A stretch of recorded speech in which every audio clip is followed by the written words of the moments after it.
Hi guys, my name is Anne. Thank you so much for joining me.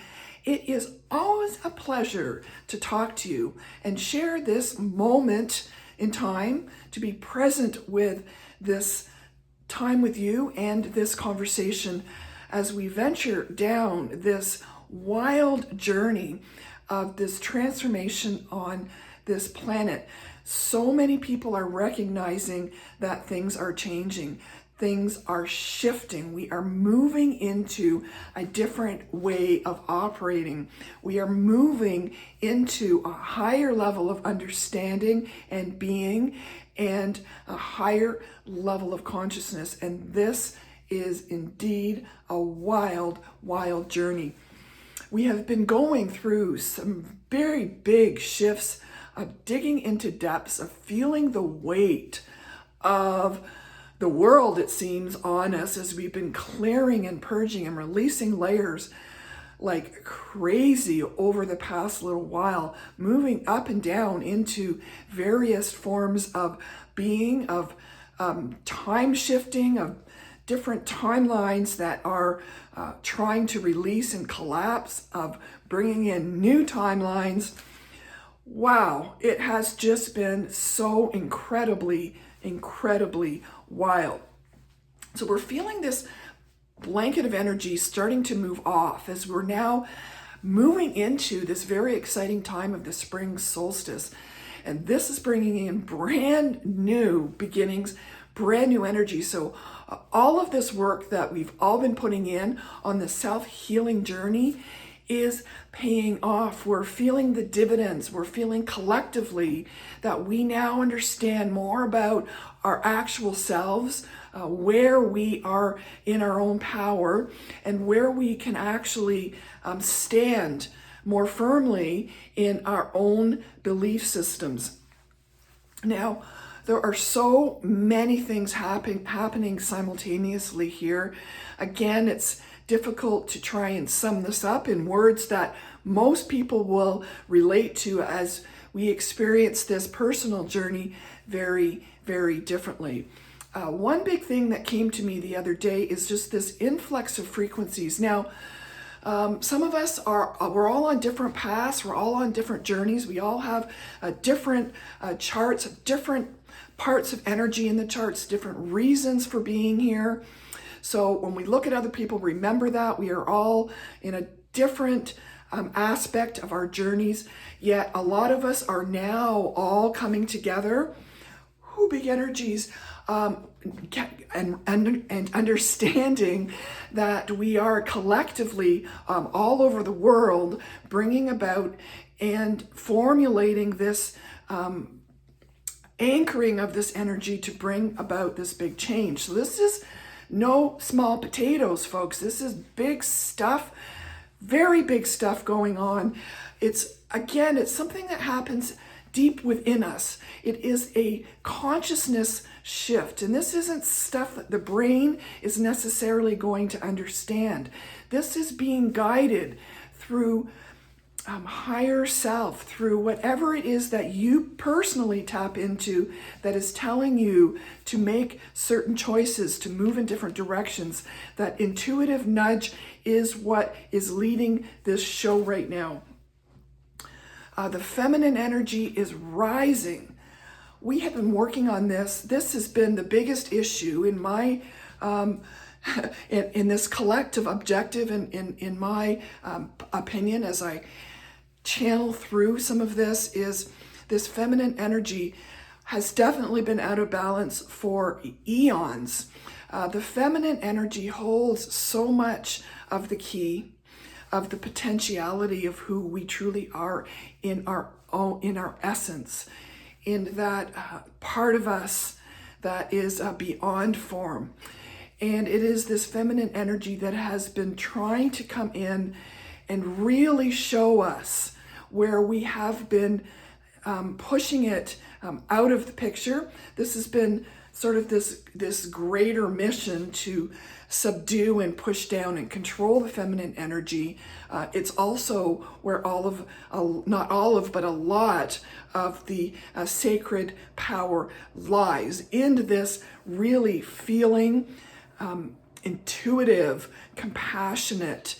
This is where we are able to come into this ability to channel from different and higher perspectives. And this is what brings us together in balance, having a balanced masculine and feminine energy. So key right now. We're seeing some of these energies play out in the outside world. And it is so important that we remember that being sensitive and being feeling and trusting your gut is of the utmost importance right now. It holds a lot of power. It is not a weakness. It is not to be seen as something that you want to get rid of. It is to be seen as a gift that wants to be equally used within your own personality. And this is a huge topic just in itself, but a huge energy right now. The feminine, we are all rising here.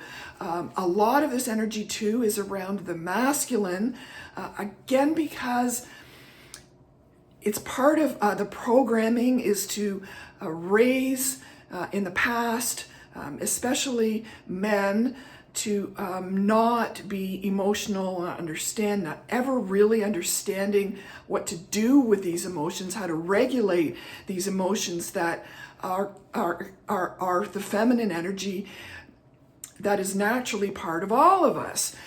It was told, we were taught back then to suppress it, to not cry, to stand up, to be a man, and all of those things.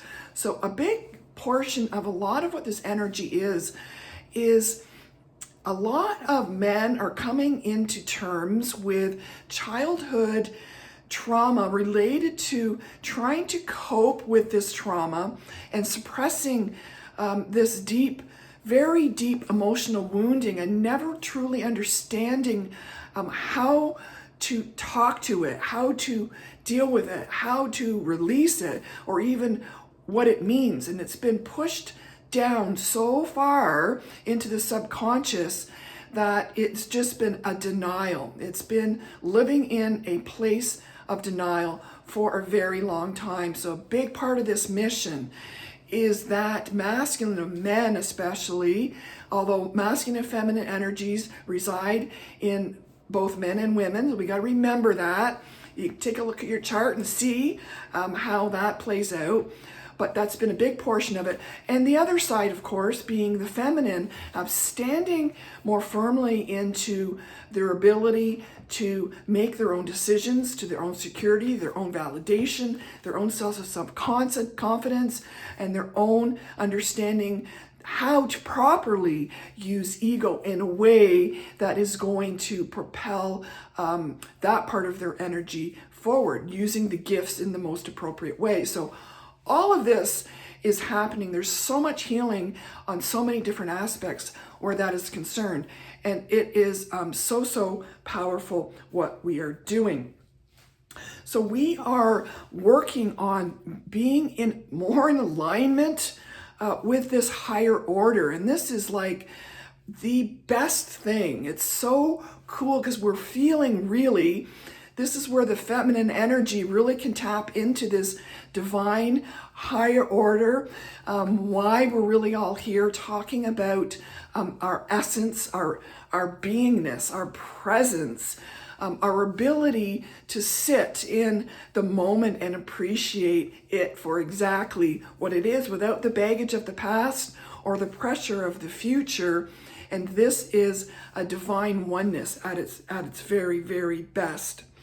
So there are so many powerful energies that continue to help us with these things, to not only clear, but to keep us in moving into this vibrational resonance, I want to say, within the quantum field.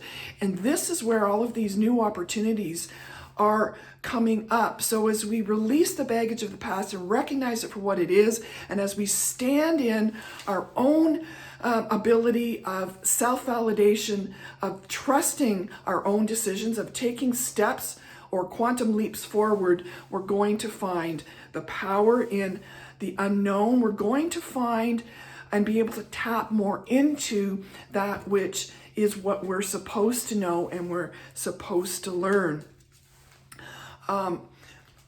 Also, a very big energy is our ability to understand our emotions and regulate them. This is also very huge because so many of us have been living in our versions of our child selves. We sort of sometimes can stop at certain ages. This is all subconscious. We wouldn't even really know this is happening, but we are carrying around some of this wounding from our childhood. And this happens to pretty much everybody, no matter how you were raised. There's always something that kind of sits in there. And part of this journey, I think, is just to have experienced that so that you can see where you needed to grow in this lifetime. But we sit with this in this state of being in this child, and it acts itself out through the ego in certain ways, either stomping feet, being mad, being aggressive, being, just having temper tantrums, whatever you want to call it. These things come out in us. And I really feel a very big energy right now is learning about ourselves, this healing journey, that we kind of understand now where these emotions have in the past come from. And we are moving from this being in this child state into actually stepping, and it doesn't really matter what age you're at. Sounds weird, but some people in their 80s are just understanding that where some of this has come from. This is ingrained in patterns of programming over very long periods of time. So a lot of it can depend on where you were born, your ancestral roots. So many different things come into play here. But we're moving into this standing in all of this work. We can now understand how we can start to manage our own lives through our own energy and stand firmly in this, what we consider to be adult way of being, which is really emotional management, which we should truly be learning at a very, very young age. And this is pretty cool energy, because this is where we can now look at that wounded child and become that person that child needed, and look back on that experience as just give yourself a pat on the back for even being able to get that far. And it is amazing what some of the work that all of you are doing. Certainly if you need help on this journey, reach out. There are so many good people out there that can help give you some guidance in this regard. We are also learning that this pattern of negative thinking is all about, again, this emotional management of thoughts. This is also so very important when it comes to our health, our belief systems. Everything is tapped and tied into all of these energies, why this journey is so important. But to recognize that your thoughts are key, and every single negative thought is a lie. We can't always trust what our brain is telling us. We can truly trust what our heart is telling us and what our intuition is telling us if we just stop and slow down and be present and listen. And this is happening at record speed right now. We are able to tap into so much. So you and me, we can all bring about this quantum shift, which is happening right now, just by simply remaining present and recognizing the power in all of us. We are all connected here at this time, on this journey, in this present moment of great power. So I just really wanted to get some of these points out. They've been coming in like crazy, and it is simply amazing. So thank you so much for all those who follow me. Please follow me on Facebook. I'm sorry, on YouTube. I'm actually not on Facebook. And you can check out AnnTaylorKing.com. if you're at all interested in my services. Thank you very much. We'll definitely talk soon. Bye.